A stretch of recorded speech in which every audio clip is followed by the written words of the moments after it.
Jared, un jeune garçon de 13 ans, a lu un jour un article sur un garçon nommé Wilford qui aimait surprendre les gens avec des cadeaux. Il emballait de petits cadeaux, il les attachait à une corde et il les faisait descendre le long du mur dans le jardin des gens. Puis il s'enfuyait et se cachait.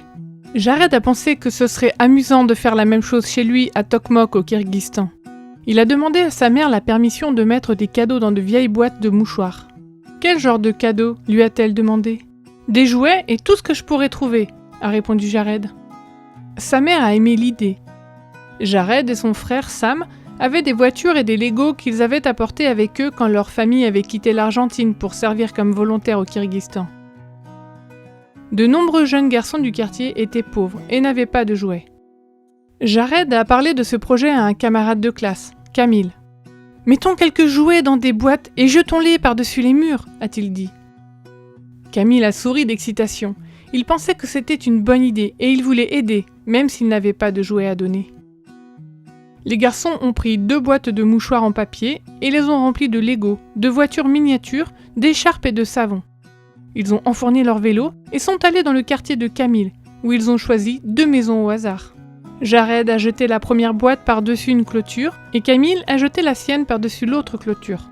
Les garçons sont remontés sur leur vélo et sont repartis rapidement.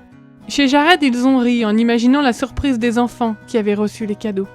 Sam, le frère de Jared, a entendu les rires. « Puis-je me joindre à vous la prochaine fois ?» leur a-t-il demandé. Quelques jours plus tard, les 3 garçons se sont réunis pour préparer d'autres cadeaux. Ils ont invité un autre garçon de l'école, Kozimbek, à se joindre à eux. Les garçons ont rempli 2 boîtes à chaussures, 2 boîtes de mouchoirs vides et 2 sacs en plastique avec des jouets, des écharpes et des savons. Ils ont attaché les paquets sur leur vélo et ils sont partis à la recherche de maisons, remplies d'enthousiasme. Au bout de quelques minutes, Jared a vu une maison entourée d'une clôture. La cour était remplie d'arbres. « Sam !» a-t-il dit. « Jette ton sac dans cette cour !»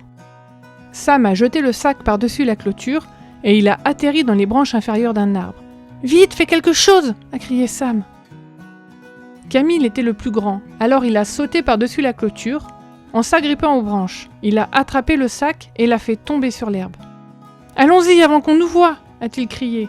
Les garçons ont repris leur vélo et se sont enfuis. Après avoir jeté 4 autres cadeaux par-dessus les clôtures, les garçons n'avaient plus qu'une boîte. Jared a repéré une maison avec un grand portail en métal. « Vite, pousse le cadeau sous la grille !» a-t-il dit à Kozimbek. Dès que Kozimbek a poussé la boîte sous la grille, quelqu'un a crié « Pourquoi mettez-vous des ordures dans mon jardin ?» Alors que les garçons s'éloignaient rapidement, ils ont entendu la voix s'exclamer soudain derrière la porte. « Ce ne sont pas des ordures, c'est un cadeau !» Au cours du culte familial, ce soir-là, Jared et Sam ont raconté avec enthousiasme à leurs parents ce qui s'était passé. Leur père était ravi. Il a prié pour toutes les personnes qui avaient reçu les cadeaux. Jared et Sam continuent de jeter des boîtes de cadeaux dans le jardin des habitants du quartier. Personne ne sait que ce sont eux qui font cela, et c'est leur souhait.